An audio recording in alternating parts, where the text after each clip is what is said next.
Plant का कौन सा पार्ट है या स्टेम क्या है? हाँ,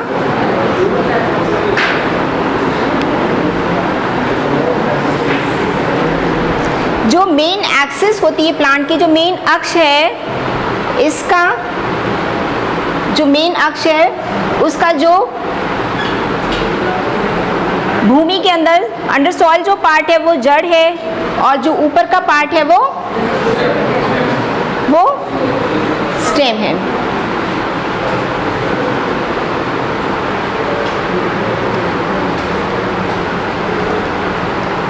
इसका जब हम एनाटॉमी स्टडी करते हैं तो इस तरह से इसका सेक्शन काटते हैं। इस सेक्शन को क्या कहते हैं? टीएस, ट्रांसवर्स सेक्शन, अनुप्रस्थ काट। इसके अंदर के स्ट्रक्चर, इंटरनल स्ट्रक्चर को स्टडी करने के लिए हम इसका ट्रांसवर्स सेक्शन टीएस काटते हैं और उसकी माइक्रोस्कोपिक स्टडी करते हैं। ठीक है,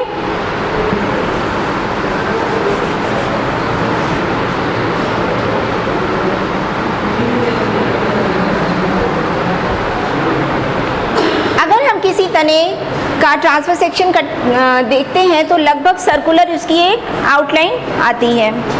ठीक, स्टेम में, यंग स्टेम में आपने देखा होगा उसमें कुछ हेयर लाइक स्ट्रक्चर्स भी होते हैं। वो हेयर लाइक स्ट्रक्चर इनके ट्रांसफर सेक्शन में भी दिखते हैं। रूट्स में भी हेयर्स होते हैं। क्या कहते हैं उन्हें? रूट हेयर्स होते हैं। रूट्स में भी हेयर्स होते हैं, तो उनका भी ट्रांसफर सेक्शन अगर हम स्टडी करते हैं तो उसमें भी हमें हेयर्स दिखाई देते हैं। डिफरेंस उसमें क्या होता है कि जो रूट के हेयर्स होते हैं वो, कोई बताएगा क्या डिफरेंस होता है? यूनिसेलर होते हैं, एक कोश की होते हैं। रूट के जो हेयर्स होते हैं वो सिंगल सेल के बने होते हैं, जबकि स्टेम के ये शूट के हेयर्स, जिन्हें शूट हेयर्स कहते हैं, वो मल्टी सेलुलर होते हैं। शूट हेयर्स, इनको कुछ और भी कहते हैं, ट्राइकोम्स।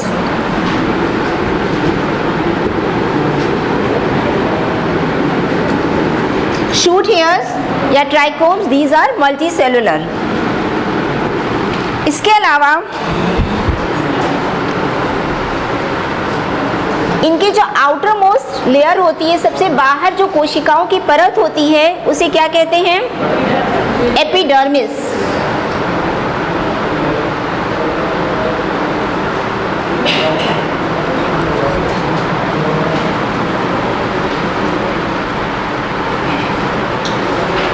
एपिडर्मिस ये सिंगल लेयर्ड सेल्स हैं, एक लेयर है सेल्स की।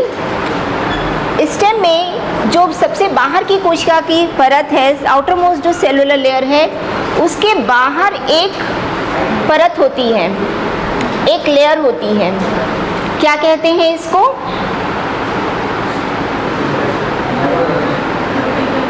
एपिडर्मिस के बाहर एक लेयर होती है, सेल्स नहीं, एक लेयर होती है, कोई पदार्थ होता है। हाँ, क्या कहते हैं इसको? त्वचा। ये होती है क्यूटिकल। क्या कहती है? क्यूटिकल। ये सेलुलर लेयर नहीं होती, सेल्स नहीं होती, ये एक लेयर होती है। किसकी बनी होती है क्यूटिकल? ये सेल्स, एपिडर्मल सेल्स, एक सब्सटेंस सिक्रीट करती है, वैक्स जैसा, मोम जैसे एक सब्सटेंस सिक्रीट करती है। उस सब्सटेंस का नाम है क्यूटिन। सब्सटेंस क्यूटिन है, और ये ऊपर एक लेयर के फॉर्म में जमा हो जाता है, और उस लेयर को कहते हैं, लेयर को क्या कहते हैं? परत को क्यूटिकल। क्यूटिन और क्यूटिकल क्लियर है? जो सब्सटेंस है वो है क्यूटिन, और इस पूरी लेयर को कहते हैं क्यूटिकल। तो presence of cuticle above the epidermis, ये एक फीचर है स्टेम का। एपिडर्मिस के ऊपर एक लेयर क्यूटिकल की होती है। दूसरा, epidermal hairs multi cellular. Epidermis के जो हेयर्स होते हैं वो मल्टी सेलुलर होते हैं।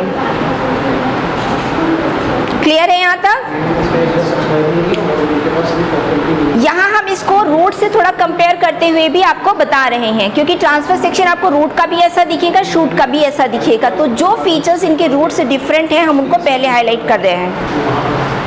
स्टोमेटा प्रेजेंट, स्टेम्स में कहीं कहीं स्टोमेटा भी प्रेजेंट होते हैं, रूट में ऐसा नहीं है। ठीक है। हाइपोडर्मिस, हाइपोडर्मिस क्या है? एपिडर्मिस के नीचे, एपिडर्मिस के नीचे सेल्स की लेयर होती है, वो अलग अलग प्लांट्स में, अलग अलग टाइप के प्लांट्स में अलग तरह के टिश्यू से बनी होती है। उसे कहते हैं हाइपोडर्मिस, या हिंदी में उसे कहते हैं अधस्त्वचा। ये है बाह्य त्वचा, उसके नीचे अधस्त्वचा, हाइपोडर्मिस। स्टोमेटा में स्टेम के टीएस में आप देखते हैं हाइपोडर्मिस प्रेजेंट होती है। ठीक है। देन एंडोडर्मिस एब्सेंट और नॉट वेल डेवलप्ड। एंडोडर्मिस क्या है? हाँ, इनर मोस्ट लेयर ऑफ, अंदर की तरफ एक घेरा होता है जिसके अंदर वैस्कुलर बंडल, संवहन बंडल होते हैं। ये बाहर की तरफ से एक लेयर सेल से घिरा रहता है। इसकी सेल्स की विशेषता होती है, इनकी सेल्स का शेप कैसा होता है? ऐसा शेप, ऐसा शेप होता है। ये शेप कहलाता है कौन सा? Barrel shaped. बैरल शेप्ड, पीपे के आकार के, पीपा जैसे पहले सामान लिक्विड कंटेन कर स्टोर करने के लिए इस तरह के ड्रम्स बनाए जाते थे, पीपे के शेप के, बैरल शेप्ड। आप इसे देख सकते हैं, ढोलक का आकार भी इसे कह सकते हैं। इस तरह की आकार की कोशिकाओं की परत होती है जिसे कहते हैं एंडोडर्मिस, अंतःत्वचा। रूट्स में ये एंडोडर्मिस लेयर बहुत अच्छे से डेवलप्ड होती है, क्लियर होती है, लेकिन स्टेम में ये या तो नहीं होती है या बहुत क्लियर डिस्टिंक्ट नहीं होती है। ठीक। Then pericycle. पेरिसाइकिल क्या है?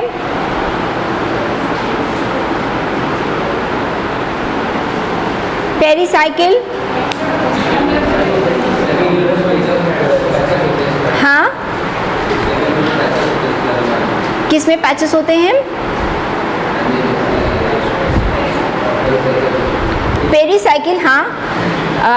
वो हम जब स्टेम को स्टडी करेंगे किस फॉर्म में है, अभी हम सारी लेयर्स का इंट्रोडक्शन दे रहे हैं कि क्या क्या होता है, फिर वो कैसी है, किन टिश्यूज़ की बनी हुई है, वो हम स्टडी करेंगे। ठीक है। तो एंडोडर्मिस के नीचे कुछ लेयर्स ऑफ टिश्यूज सेल्स होती हैं, इन्हें कहते हैं पेरिसाइकिल। ये पार्ट है स्टील का, यहाँ तक का पार्ट होता है कॉर्टेक्स का, एंडोडर्मिस तक का। एंडोडर्मिस जो है कॉर्टेक्स की सबसे अंदर वाली लेयर होती है, और इसके अंदर वाला पोर्शन होता है स्टील का या वैस्कुलर बंडल का। इसमें सबसे बाहर की तरफ होती है पेरिसाइकिल। रूट के टीएस में देखते हैं तो पेरिसाइकिल सिर्फ सिंगल लेयर की होती है, सिंगल लेयर होती है, परिरंभ जिसे हिंदी में कहते हैं, और स्टेम में ये पेरिसाइकिल मल्टी लेयर्ड होती है। ठीक है। पेरिसाइकिल के बाद इसमें वैस्कुलर बंडल। वैस्कुलर बंडल में क्या क्या आता है? जाइलम, फ्लोएम, जो कंडक्टिंग टिश्यू हैं। तो वैस्कुलर बंडल में आता है जाइलम, फ्लोएम, रूट्स और शूट दोनों में होते हैं। इनके आपने अलग अलग टाइप्स पढ़े होंगे जब आपने टिश्यू पढ़ा होगा, एक्सार्क और एंडार्क पढ़ा है। क्या होता है एक्सार्क and एंडार्क?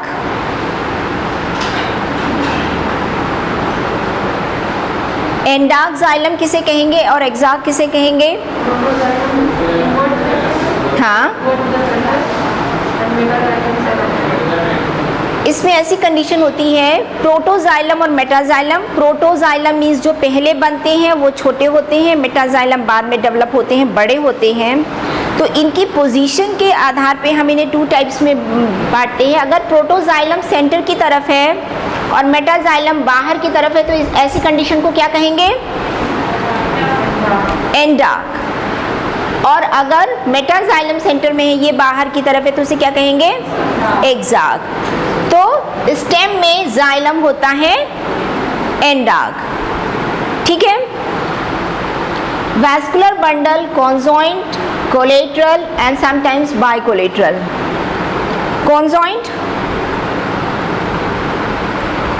Vascular bundle, conjoint vascular bundle क्या है?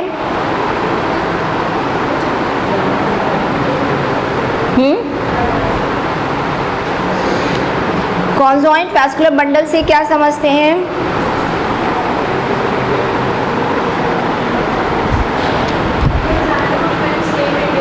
सेम रेडियस पे होते हैं। देखिए, वैस्कुलर बंडल का अरेंजमेंट 2 टाइप से हो सकता है।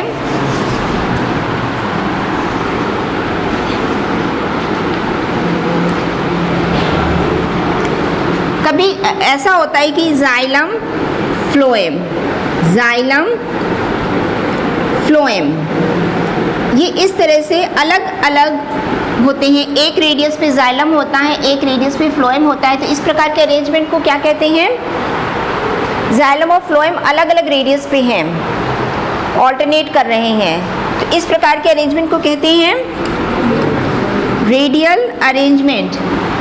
अरित व्यवस्था में ये लगे होते हैं। और कॉन्जॉइंट में होता है जब जाइलम और फ्लोएम दोनों साथ में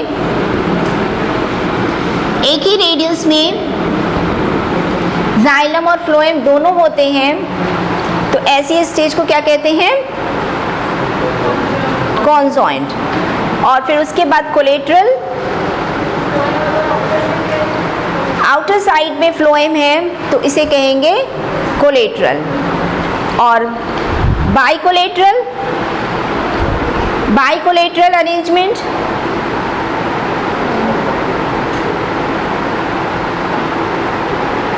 कोलेटरल फ्लोएम बाहर की तरफ है and bicollateral, by means 2, collateral means जब दोनों ओर जाइलम के दोनों ओर फ्लोएम पाया जाएगा, दोनों साइड, तो क्या कहलाएगा?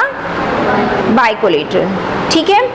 तो स्टेम में वैस्कुलर बंडल, कॉन्जॉइंट, कोलेटरल, ज़्यादातर कोलेटरल होते हैं, किसी किसी में बाइकोलेटरल भी होते हैं। पित्त, पित्त क्या है? मज्जा किसे कहते हैं?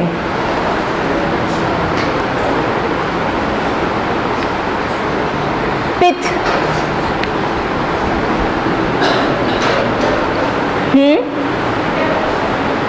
सेंटर में ये सब वैस्कुलर बंडल हो गए। उसके बाद सेंटर में जो सेल्स, जो भी टिश्यू है, सेंटर का एरिया जो सिंपल टिश्यूज का बना होता है उसे कहते हैं पित्त। तो स्टेम में पित्त, वेल डेवलप्ड पित्त पाया जाता है। कभी कभी कुछ आपने स्टेम देखे हैं बीच में हॉलो होते हैं, जैसे कुछ हॉलो स्टेम्स के नाम बताइए। जैसे आपने कद्दू का कुकरबिटा देखा होगा, अगर वो पुराने थोड़े हो जाते हैं तो बीच से खोखले होते हैं, या गेहूं का, तो जो खोखले होंगे उनमें क्या होगा? ये पित्त नहीं होगा, ये यहाँ पे एक गैप होगा, मीन्स ये स्टेम कैसा होगा? हॉलो। तो ऐसी कंडीशन को क्या कहते हैं? फिस्टुलर। जहाँ पे पित्त की जगह खाली होती है, हॉलो होता है स्टेम, तो वो कहलाता है फिस्टुलर। यहाँ तक क्लियर है सबको? ये हो गए जनरल स्टेम के कैरेक्टरिस्टिक्स। अब हम डाइकॉट और मोनोकॉट स्टेम को अलग अलग स्टडी करेंगे।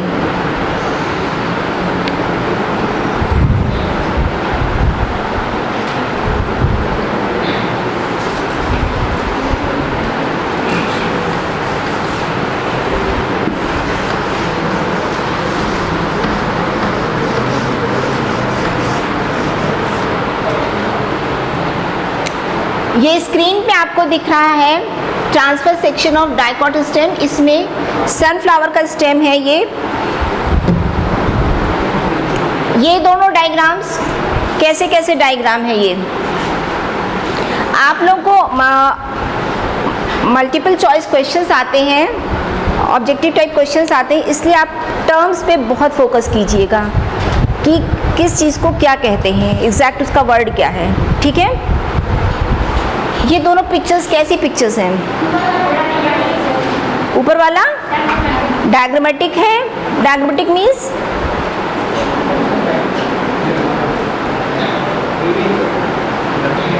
अच्छा, दोनों के ये डायग्रामेटिक है और ये क्या है?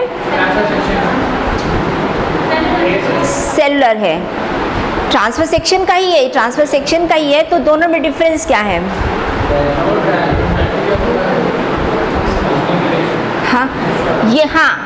ये सेलुलर मीन्स ये एग्जैक्टली ऐसा माइक्रोस्कोप में स्टडी करेंगे तो सेल्स इसकी ऐसे दिखती हैं।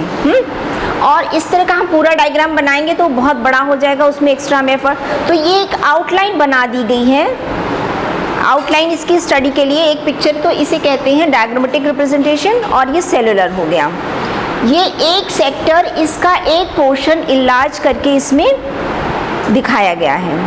ठीक है, तो transfer section of a dicot stem, इसमें भी दिख रहा है बाहर की लेयर एपिडर्मिस की, सिंगल लेयर एपिडर्मिस दिख रही है, एपिडर्मल हेयर्स दिख रहे हैं। यहाँ आप देख सकते हैं कि एपिडर्मल हेयर्स कैसे हैं? Multi cellular. एपिडर्मिस के ऊपर एक लेयर क्यूटिकल की भी है। ठीक है,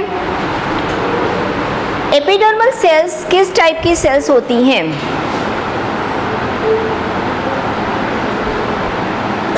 आपने परमानेंट टिश्यूज में पढ़े होंगे सिंपल और कॉम्प्लेक्स। सिंपल में कौन कौन से टाइप्स आपने पढ़े? पैरेन्काइमेटस, कोलेन्काइमेटस, स्क्लेरेन्काइमेटस। ठीक है, तो एपिडर्मल सेल्स कैसी हैं? हाँ, पैरेन्काइमेटस सिंपल हैं, इनके बीच में इंटरसेलुलर स्पेसेस हैं, अंतराकोश की अवकाश है,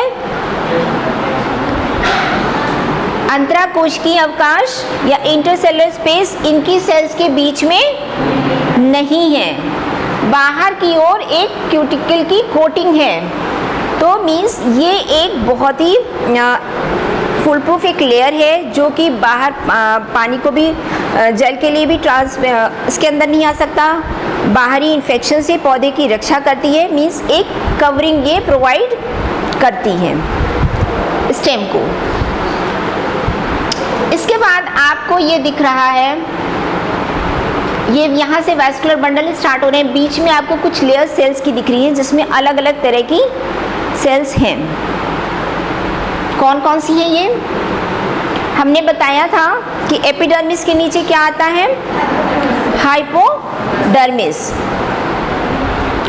यहाँ पे ये लेयर आपको हाइपोडर्मिस की दिख रही है। इनकी सेल्स कैसी हैं? ये कोलेन्काइमेटस मीन्स इनकी सेल में जो स्पेस, सेल के बीच में जो स्पेस है उसमें इनकी सेलुलोज की थिकनिंग हो गई, तो उसी से वो जगह भर गई है। सेल्स के बीच में यहाँ कोई स्पेस नहीं है, तो ये सेल्स हैं कोलेन्काइमेटस। इनके नीचे जो सेल्स हैं ये भी ऐसी ही सेल्स हैं, इसमें थोड़ा क्या है? ग्रीन है, किसके कारण? क्लोरोप्लास्ट की वजह से। तो इस तरह की सेल्स को क्या कहते हैं? क्लोरेन्काइमेटस, क्लोरेन्काइमा। और इसके नीचे ये आपकी हाइपोडर्मिस हो गई, ये नीचे कॉर्टेक्स, इसमें कैसी सेल्स हैं? पतली इनकी वॉल है, वॉल पतली और बीच बीच में इनके स्पेसेस हैं। सेल्स कैसी हैं? पैरेनकाइमेटस। ये पूरा इसका कॉर्टेक्स है, जिसके ये वाली लेयर कहलाती है हाइपोडर्मिस, ये जनरल कॉर्टेक्स। इसका काम क्या है इस लेयर का?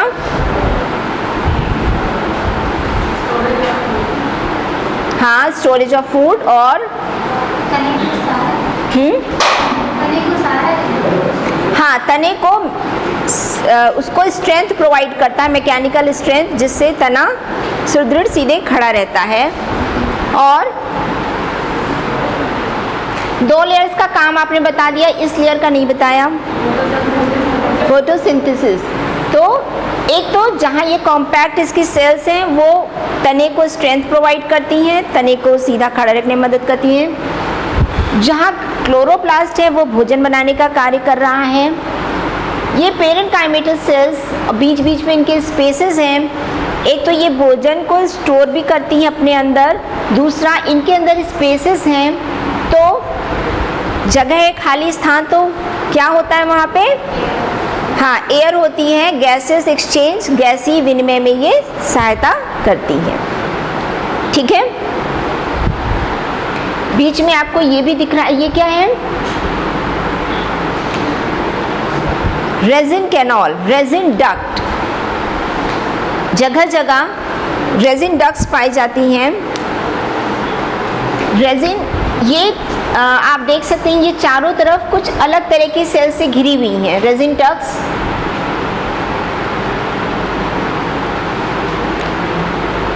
इनके चारों तरफ एक लेयर है सेल्स की, विजिबल है आप लोगों को? ये रेजिन सिक्रीट करती हैं ये सेल्स, और ये डक्ट्स हैं, इसमें से ये ऊपर से नीचे तक कनेक्टेड होती हैं। इन सेल से रेजिन सिक्रीट होता है, तो ये भी इनकी स्टेम में पाए जाते हैं। रेजिन डक्ट्स, रेजिन एक विस्कस सब्सटेंस है और ये इसका सिक्रीशन होता है प्लांट्स में अलग अलग, जैसे बहुत से रेजिन है, लेटेक्स है, ये केमिकली अलग अलग चीज कंपाउंड्स होते हैं और इनका सिक्रीशन होता है प्लांट्स में। ठीक है, ये इनके एक्सक्रीटरी प्रोडक्ट्स में भी आते हैं। तो इसके लिए ये रेजिन डक्ट्स पाई जाती हैं, ट्यूब लाइक स्ट्रक्चर्स। फिर है नीचे, ये कौन सी लेयर है? कौन सी लेयर है? एंडोडर्मिस। एंडोडर्मिस के नीचे पेरिसाइकिल, जो बता रहे थे आपने, पैचेस में पाया जाता है। पेरिसाइकिल आपको बहुत क्लियर नहीं दिख रही होगी, कैसे दिख रही है? इसमें यहाँ पे कुछ अलग तरह की सेल्स दिख रही हैं, यहाँ कुछ अलग तरह की सेल्स दिख रही हैं। दिख रहा है? क्या है ये? कौन सी सेल्स हैं?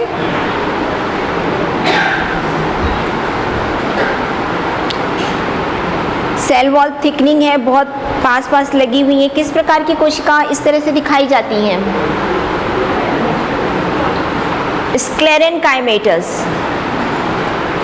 जो 3 तरह की सेल्स आपने पढ़ी हैं उसमें स्क्लेरेनकाइमा ऐसी सेल्स पाई जाती हैं। आप देख सकते हैं कि पेरिसाइकिल में ये लेयर, फिर ये पेरेनकाइमा, फिर पेरेनकाइमा, मीन्स ऑल्टरनेट करके 2 टाइप्स ऑफ सेल्स पाई जाती हैं। कौन सी लेयर में? पेरिसाइकिल में। अब इसमें ये खास बात रहती है कि ये जो स्क्लेरेनकाइमेटस सेल्स होती हैं वो वैस्कुलर बंडल से लगी हुई उसके पीछे पाई जाती हैं, और ये जो बीच का स्थान है उसमें कौन सी सेल्स पाई जा रही हैं? पेरेनकाइमेटस। मीन्स जैसे अगर ये एंडोडर्मिस है और ये पेरिसाइकिल है, ये वैस्कुलर बंडल, ठीक है? तो वैस्कुलर बंडल के साथ जो पेरिसाइकिल वाली लेयर है वहाँ पे कैसी सेल्स पाई जाएंगी? स्क्लेरेनकाइमेटस।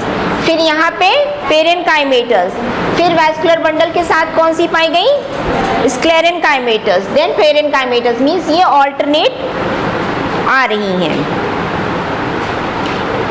ये स्क्लेरेनकाइमेटस सेल्स, और इसके नीचे है ये, क्या है ये? Vascular bundle. क्या क्या है इसमें? ये जाइलम और ये फ्लोएम। बीच में भी एक लेयर दिख रही है आपको, कौन सी है वो? कैम्बियम। Xylem, phloem, cambium. तो ये जो स्क्लेरन पेरिसाइकिल की जो स्क्लेरन काइमेटस सेल्स हैं वो देख सकते हैं कि ये फ्लोएम के साथ जुड़ी हुई हैं, फ्लोएम के साथ लगी हुई हैं। तो इसलिए इनको कहते हैं, इनको ये भी कहते हैं बास्ट फाइबर्स। क्या कहते हैं इन्हें? बास्ट फाइबर्स कौन सी होती हैं? वो हाइपोडर्मिस की वो लेयर या स्क्लेरन काइमेटस सेल्स जो कि फ्लोएम से जुड़ी हुई रहती हैं। ठीक है। जाइलम में आप देख सकते हैं जो बड़े वाले हैं कौन से जाइलम हैं? मेटाजाइलम। और छोटे वाले प्रोटोजाइलम। सेंटर की तरफ कौन से हैं? प्रोटोजाइलम। और बाहर की तरफ पेरिफेरी की तरफ कौन से हैं? मेटाजाइलम। तो जाइलम कैसा हो जाएगा? एंडाग। अच्छा, एक टर्म और आता है कैसे जाइलम? सेंट्रीफ्यूगल और सेंट्रीपिटल। सुना है आप लोगों ने? क्या क्या होता है उसमें सेंट्रीफ्यूगल और सेंट्रीपिटल में?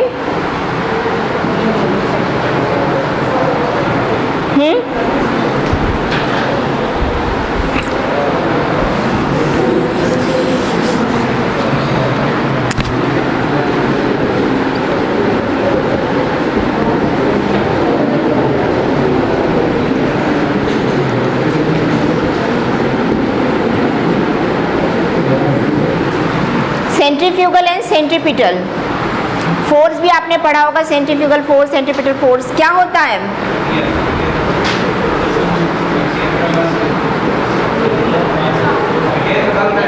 हाँ, उससे रिलेट करिए। यहाँ पे क्या होगा? ये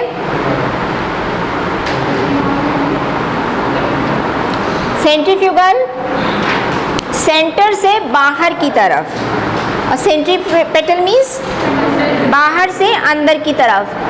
तो पहले बनता है, जैसे डेवलपमेंट जाइलम का कैसा हो रहा है? पहले बनता है प्रोटोजाइलम, बाद में बनता है मेटाजाइलम। तो कहाँ पे पहले बना? सेंटर में बना कि बाहर बना? पहले सेंटर में। सेंटर का डेवलप पहले हुआ, बाद में बाहर की तरफ हुआ। तो इस प्रकार का क्या होगा? ये किसको क्या कहेंगे? सेंट्रीफ्यूगल। और अगर इसका उल्टा, जिसमें बाहर प्रोटोजाइलम होगा, अंदर मेटाजाइलम होगा, यानी कि बाहर वाला पहले डेवलप हुआ फिर अंदर वाला डेवलप हुआ, तो इसको क्या कहेंगे? सेंट्रीपिटल। ठीक है।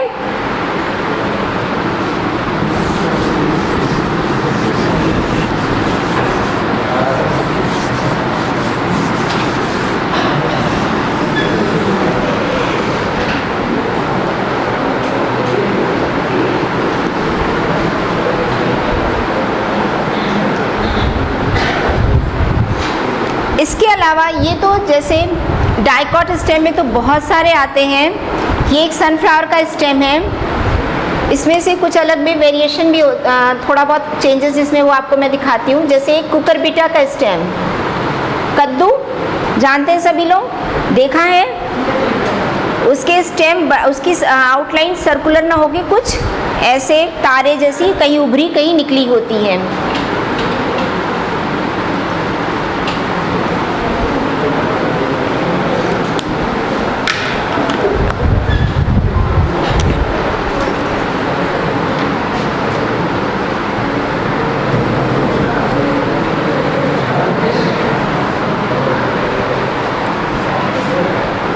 उभरे हुए भाग को क्या कहते हैं?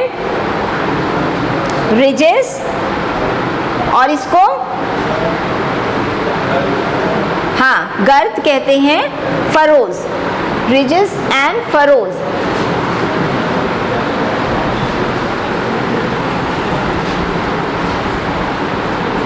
जो आपने यहाँ पे ये पेरिसाइकिल इस तरह से पढ़ी है, हाइपोडर्मिस इस तरह से, इसमें हाइपोडर्मिस की सेल्स यहाँ इस जगह पे इस तरह से पैचेस के रूप में पाई जाती है कि रिजेस जहाँ पे वो हो। दूसरा, वैस्कुलर में एक जनरल एक डिफरेंस पूछा जाए कि डाइकॉट स्टेम और मोनोकॉट स्टेम में क्या डिफरेंस होता है?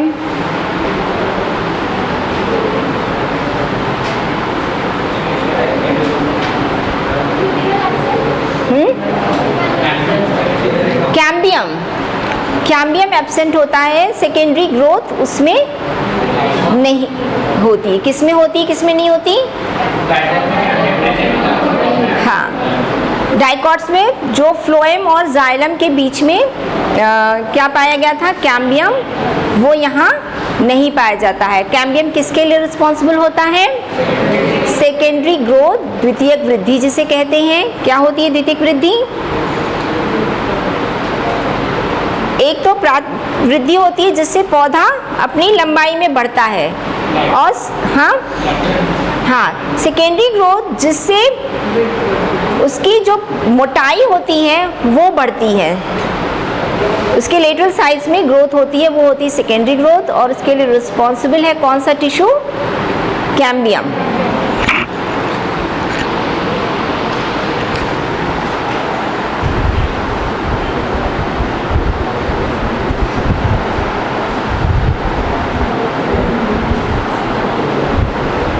ये डाइकॉट में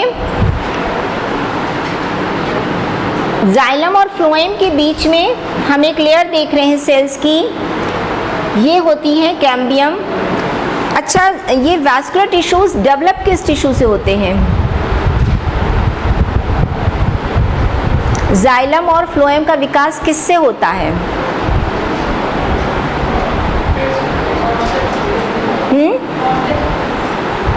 कॉम्प्लेक्स टिश्यूज। एक प्रोकैम्बियम नाम सुना है? प्रोकैम्बियम,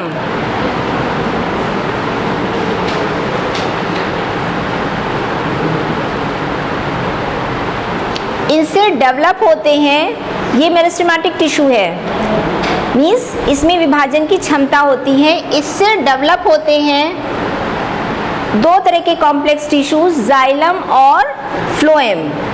डाइकॉट स्टेम में ये पूरी तरह से जाइलम और फ्लोएम में नहीं चेंज होते, बीच में एक कुछ टिश्यूज ऐसे होते हैं जो कि उसी तरह से बने रहते हैं, मीन्स उनमें विभाजन की क्षमता अभी बनी रहती है। इनके जो डिवीजन की कैपेसिटी इनके अंदर अभी भी बनी है। एक तरफ फ्लोएम डेवलप हो गया, एक तरफ जाइलम। बीच की सेल्स जो हैं जिनमें अभी डिवीजन की कैपेसिटी है, डिवीजन की क्षमता है, वो कहलाती है कैम्बियम। ठीक है। और मोनोकॉट्स में ये नहीं होती है, जाइलम और फ्लोएम ही होते हैं। जिसमें कैम्बियम प्रेजेंट रहता है, इस प्रकार के वैस्कुलर बंडल को क्या कहते हैं? ऐसा वैस्कुलर बंडल, ऐसा संवहन बंडल जिसमें कैम्बियम प्रेजेंट है, कैम्बियम पाई जाती है, उसे क्या कहते हैं?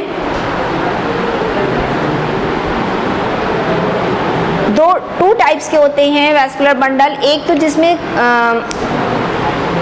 कैम्बियम एब्सेंट रहती है और एक में कैम्बियम प्रेजेंट है। क्लोज्ड और ओपन सुना है आपने?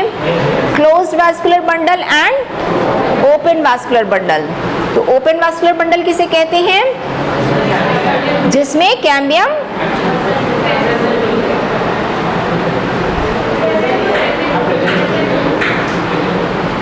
कैम्बियम प्रेजेंट है, वैस्कुलर बंडल कहलाता है ओपन टाइप, और अगर कैम्बियम एब्सेंट है तो क्लोज टाइप। तो डाइकॉट स्टेम में कैसा कैम्बियम पाई जाता है? तो कैसा वैस्कुलर बंडल होता है? ओपन, और मोनोकॉट में क्लोज्ड।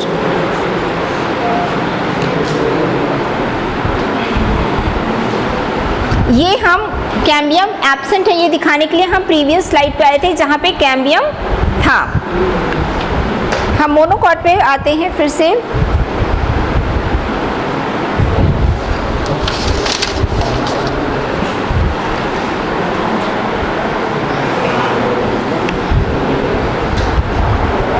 ये ऐसा क्यों दिख रहा है?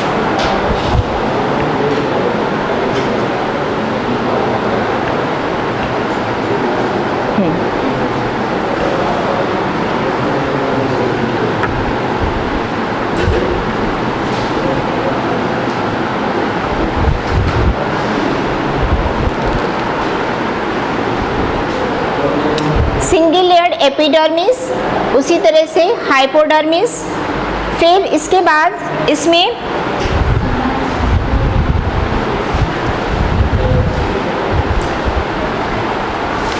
कॉर्टेक्स की जो सेल्स हैं वो पूरे में पाई जाती है, ना एंडोडर्मिस ना पेरिसाइकिल, इसमें कोई डिवीजन नहीं है, पूरा सेंटर तक रहती हैं और इसमें वैस्कुलर बंडल बिखरे हुए होते हैं।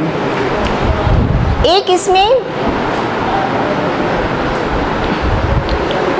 वैस्कुलर बंडल छोटे बड़े कई तरह के दिख रहे हैं। तो इन जनरल आप देख सकते हैं कि बाहर की तरफ जो संवहन बंडल हैं, वैस्कुलर बंडल हैं, वो साइज में छोटे हैं और नंबर में ज़्यादा हैं। नंबर ज़्यादा है, साइज छोटी है, जबकि जैसे जैसे सेंटर की तरफ हम आ रहे हैं तो वैस्कुलर बंडल कैसे होते जा रहे हैं, इनके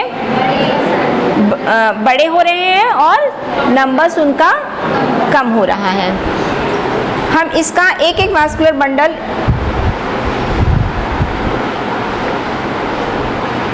कैसा इसका स्ट्रक्चर है इसको स्टडी करते हैं।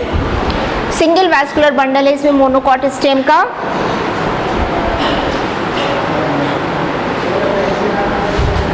वैस्कुलर बंडल चारों तरफ से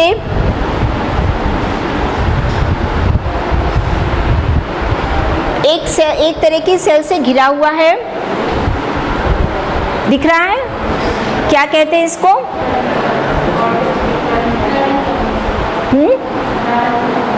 पेरेन्काइमेटस सेल्स। इस शीट के लिए कुछ अलग नाम, एक बंडल के चारों तरफ एक शीट पाई जा रही है, एक कवरिंग पाई जा रही है, बंडल शीट सेल्स हैं, इसके चारों तरफ ये घिरी हुई है से ये वैस्कुलर बंडल। ये स्ट्रक्चर्स क्या दिख रहे हैं आपको, जिसमें बड़े बड़े स्पेस हैं? जाइलम की वेसल्स। अच्छा, जाइलम में होते कौन कौन से टिश्यूज हैं? जाइलम में कितनी तरह की सेल्स होती हैं? 4। कौन कौन सी?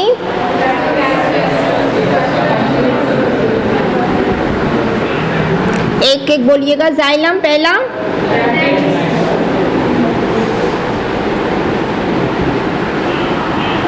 Xylem tracheids, vessels,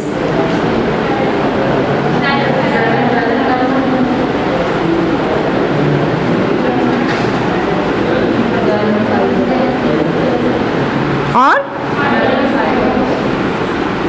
fibres.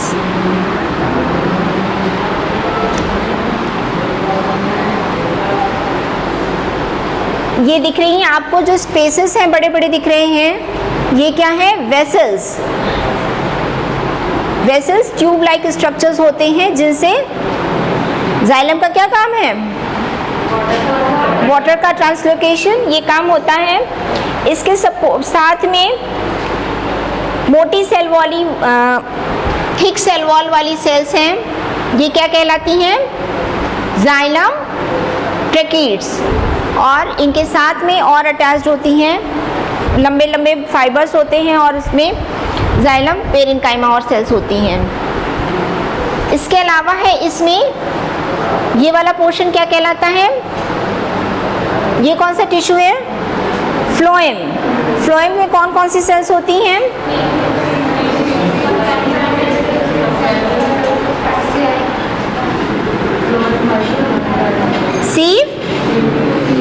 Sieve tubes, companion cells,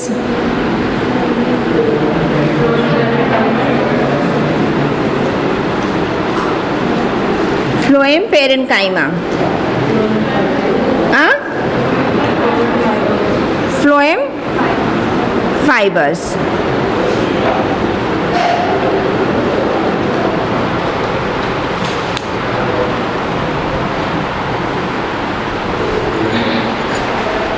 यहाँ पे आप देख सकते हैं ये इस तरह से परफोरेटेड सीव ट्यूब्स। सीव किसे कहते हैं? छन्नी को कहते हैं। तो इसकी जो सेल ट्यूब्स होती है सीव सेल्स की, इसमें जो इनकी वॉल्स होती है उसमें स्मॉल पोर्स होते हैं, तो वो सीव प्लेट्स कहलाती हैं। और उनकी ट्यूब सीव ट्यूब, और ये साथ में है इसका फ्लोएम कंपेनियन सेल। तो ये हो गया इसका vascular bundle, single vascular bundle इलाज करके दिखाया है। कहीं कहीं इसके टिश्यूज़ कुछ डिज़ोल्व हो जाते, घुल जाते हैं, तो वहाँ पे एक स्पेस, खाली जगह क्रिएट हो जाती है, उसे कहते हैं लैक्यूना। ठीक है, तो ये है एक सिंगल मोनोकॉट वैस्कुलर बंडल इलाज करके दिखाया गया है।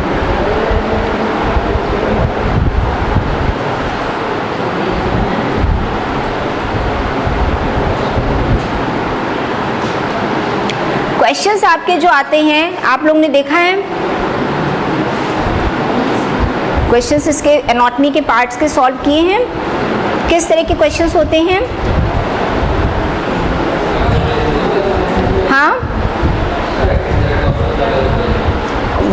हाँ, वो स्टेटमेंट्स होते हैं, जैसे कि कुछ एक फीचर्स दे दिया कि conjoint collateral stem is vascular bundle is found in, फिर उसमें दे देगा dicot root, dicot stem, monocot root, monocot stem.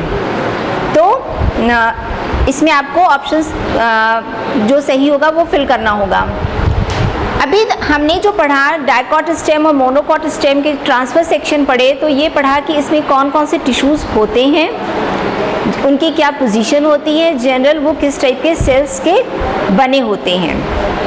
तो अब किसमें क्या प्रेजेंट है क्या नहीं प्रेजेंट है, इसके लिए हम एक कंपैरेटिव स्टडी उनकी करते हैं, उनका एक तुलनात्मक अध्ययन हम करेंगे। ठीक है,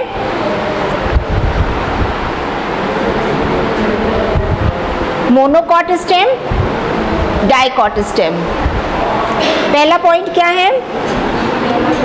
epidermal cells small and hairless, और इसमें है लार्ज एंड हेयरी। स्मॉल और लार्ज एक बहुत क्लियर डिफरेंस नहीं होता है, लेकिन इन जनरल अगर उतना ही वो स्टेम हो तो क्योंकि अगर बहुत यंग आप लेंगे तो उसमें छोटे उसमें दिखेगा। स्ट्रक्चर में भी आपने देखा कि स्मॉल डाइकॉट स्टेम की स्टेम्स एपिडर्मल सेल्स ज़्यादा बड़ी बड़ी दिख रही थी और मोनोकॉट की कंपैरेटिवली उससे छोटी दिख रही थी, और हेयर्स डाइकॉट में दिख रहे थे, मोनोकॉट्स में नहीं दिख रहे थे। हाइपोडर्मिस स्क्लेरेनकाइमेटस किस में है? मोनोकॉट में, और कोलेनकाइमेटस है डाइकॉट में।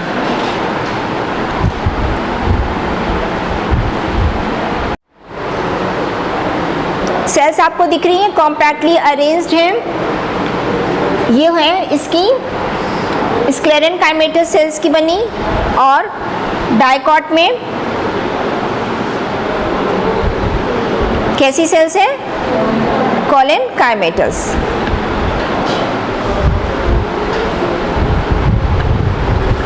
Next point, vascular bundle scattered और vascular bundle arranged in one और मोर रिंग्स। एक से ज़्यादा रिंग किस में पाई गई? कोई एग्जाम्पल दीजिए।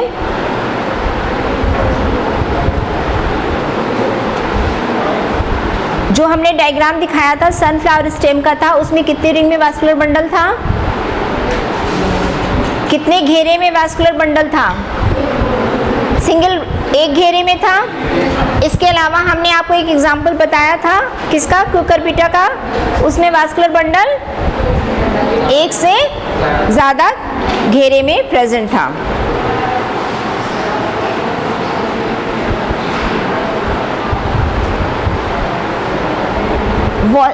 मोनोकॉट स्टेम में वैस्कुलर बंडल्स आर कॉन्जॉइंट, दोनों में कॉन्जॉइंट मीन्स दोनों में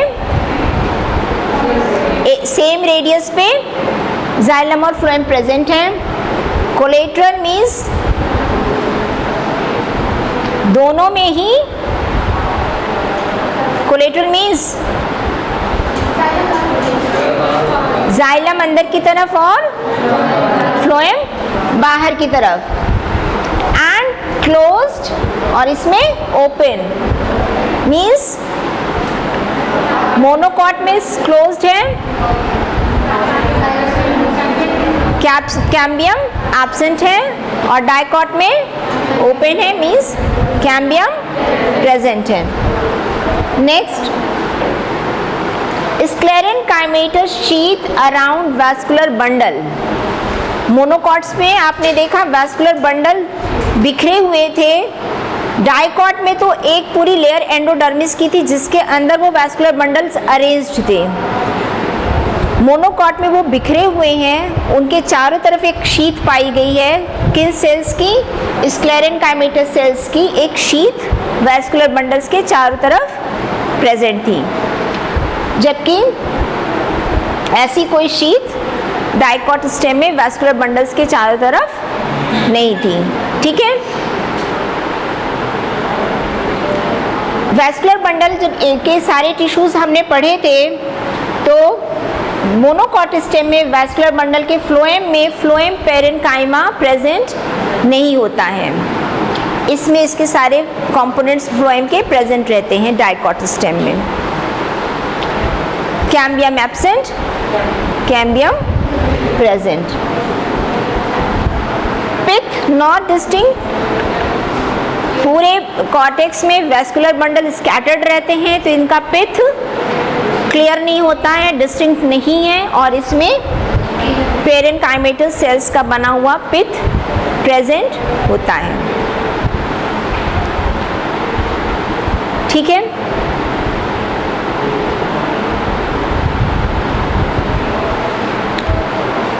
एक टर्म है मैं लिख रही हूं मेडुलरी रेज, कोई बताएगा ये क्या है?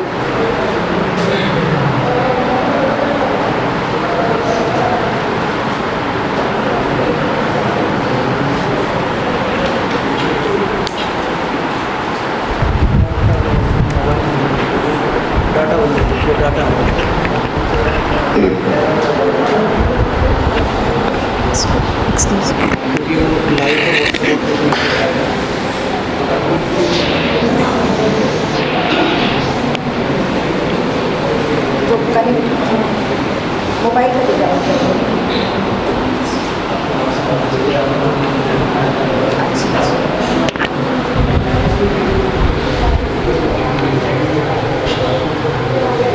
बहुत फास्ट जा रहा था क्या? हाँ, नहीं, मेरी क्लास बहुत फास्ट जा रही थी।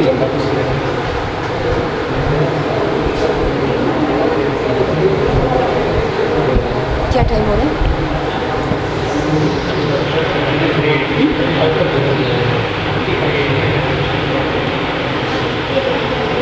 अच्छा, आधे घंटे का 4 बजे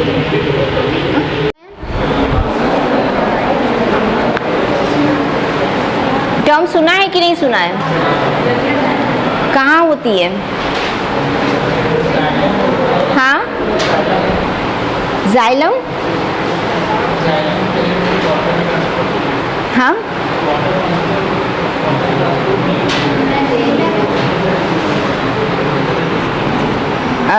मेडुला किसको कहते हैं? पित्त को ही मेडुला भी कहते हैं, है ना। और मेडुलरी रेस क्या है? हम डाइकॉट स्टेम पे वापस आते हैं। ये आप देख सकते हैं कि ये पित्त, ये सेंट्रल पोर्शन इसका पित्त है, और पित्त ऐसी ही सेल्स एंडोडर्मिस तक गई हुई हैं। ये पित्त है और यहाँ एंडोडर्मिस तक ही इस टाइप की सेल्स, जैसे आप कह सकते हैं गाड़ी व्हील्स होते हैं, व्हील्स के ऐसे स्पोक्स, पहिए कैसे निकले रहते हैं, या फिर इस डायग्राम को आप बड़ा करके देख सकते हैं। ये पित्त का पोर्शन है और उसके बाद यही पित्त का पोर्शन किनारे किनारे होते हुए एंडोडर्मिस तक पहुंच गया है ना। उस वाले में आप देख सकते हैं ये एक जैसे रेस की तरह से दिख रहा है किनारे, तो इसी को कहते हैं मेडुलरी रेज। पित्त के पार्ट की जो पतले स्ट्रैंड्स जो एंडोडर्मिस तक जाते हैं, ये कहलाता है मेडुलरी रेज।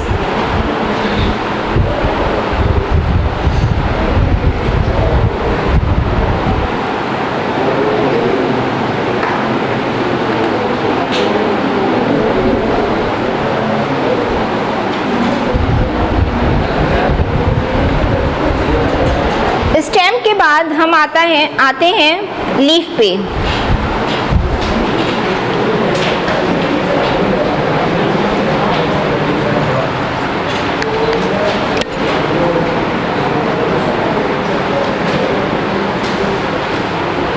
लीफ हमने कौन सी 2 टाइप्स की पढ़ी, इंट्रोडक्शन में बताई थी। 2 टाइप्स ऑफ लीव्स कौन कौन सी? डॉर्सी वेंट्रल और आइसो बायलेटरल। अच्छा, डॉर्सी वेंट्रल, डॉर्सल सरफेस किसे कहते हैं और वेंट्रल सरफेस किसे कहते हैं? कोई? हाँ, जो नीचे की तरफ होता है वो वेंट्रल और जो ऊपर की तरफ होता है वो डॉर्सल। ठीक है। अब लीफ की पोजीशनिंग, हाँ